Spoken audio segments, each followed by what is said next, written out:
On a souvent tendance à penser que Microsoft 365, c'est juste une suite d'applications. Word, Excel, Teams, et c'est tout. Mais en réalité, c'est bien plus que ça. Aujourd'hui, on va parler de sa colonne vertébrale, ce qu'on appelle le tenant.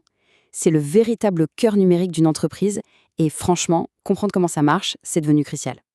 D'ailleurs, petite question simple pour commencer. Où est-ce qu'une entreprise vit en ligne? Imaginez que tous les outils numériques d'une organisation aient une seule et même adresse. Eh bien, cette adresse, ce serait celle de son tenant. C'est de ça qu'on va parler. Alors, un tenant, c'est quoi exactement? Pour faire simple, c'est un espace entièrement dédié à une organisation dans le cloud de Microsoft. Et le mot important ici, c'est isolé. Complètement isolé des autres entreprises. C'est en quelque sorte une forteresse numérique, un siège social virtuel où tout est centralisé et surtout sécurisé.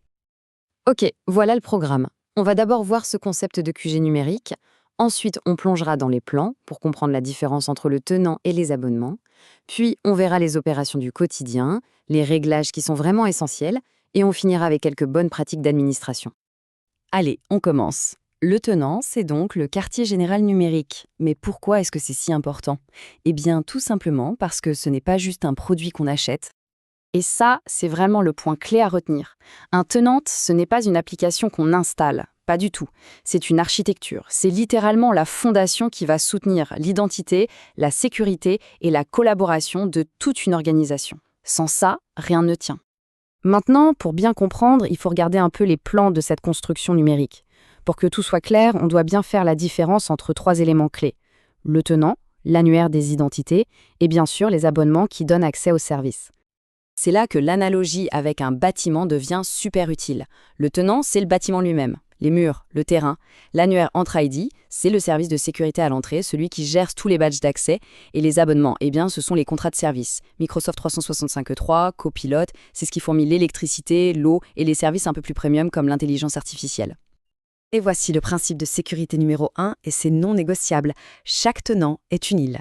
Les données d'une entreprise ne peuvent absolument jamais se mélanger avec celles d'une autre.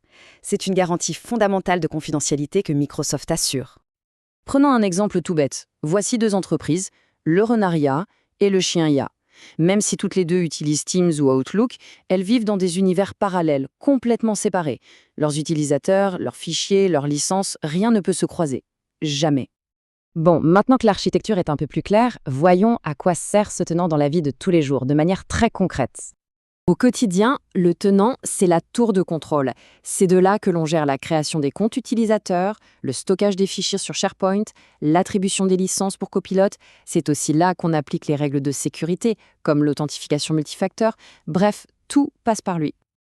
Passons maintenant aux réglages critiques. Ce sont un peu les décisions qu'on prend au moment de la construction du QG numérique et qui forcément vont avoir un impact sur le long terme. Alors, il faut savoir que chaque tenant a en fait deux adresses. La première, c'est celle qui finit par onmicrosoft.com. C'est son adresse technique, un peu comme l'adresse du chantier.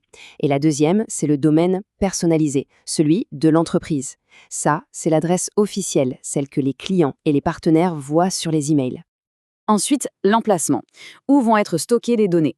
Choisir la bonne région est capital, surtout en Europe avec le RGPD. Et pour les boîtes qui sont un peu partout dans le monde, l'option multigéo permet de garder les données de chaque utilisateur au plus près de là où il travaille, tout en conservant une gestion centrale. C'est super important pour la performance et la conformité. Un bon QG, ça a des règles claires pour les visiteurs. C'est exactement le rôle de l'annuaire Entra-ID. Gérer très finement qui, de l'extérieur, a le droit d'accéder à quoi. Que ce soit un partenaire, un fournisseur ou un client. C'est vraiment la clé pour pouvoir collaborer de manière sécurisée sans laisser la porte grande ouverte. Cette citation, elle est particulièrement vraie en ce moment. Avec l'arrivée en force des outils comme Copilot, avoir une gouvernance centrale n'est plus une option, c'est obligatoire si on veut éviter ce qu'on appelle le shadow AI, c'est-à-dire quand les employés commencent à utiliser des IA sans aucun contrôle de l'entreprise. Du coup, c'est au niveau du tenant que les règles du jeu pour Copilot vont être définies. Qui a le droit de l'utiliser? Est-ce que les gens peuvent acheter des licences tout seuls? Quelles sont les données que l'IA a le droit de consulter? C'est absolument indispensable pour garder le contrôle et protéger les données de l'entreprise. Allez, pour finir, un peu de concret. Quelles sont les bonnes pratiques pour s'assurer que le tenant est une forteresse bien gardée et pas une passoire? On peut résumer ça en 6 points clés. 1. Bien choisir sa région de données dès le début. 2. Sécuriser les identités, c'est la priorité absolue. 3. Blinder la sécurité de ses emails pour éviter l'usurpation d'identité. 4. Encadrer très précisément la collaboration avec l'extérieur. 5. Piloter l'IA de manière centralisée. Et enfin 6. Superviser, auditer, documenter tout le temps. Pour conclure, ce qu'il faut vraiment retenir, c'est qu'un tenant bien administré, ce n'est pas juste un centre de coûts informatique, c'est un véritable atout stratégique. C'est ce qui permet à une entreprise d'être agile, d'être en sécurité et d'être prête pour l'avenir. La question finale est donc assez simple au fond. Est-ce que le tenant est juste vu comme un conteneur technique ou est-ce qu'il est considéré comme le socle d'un avantage stratégique? Souvent, la réponse à cette question en dit très long sur la maturité numérique d'une organisation.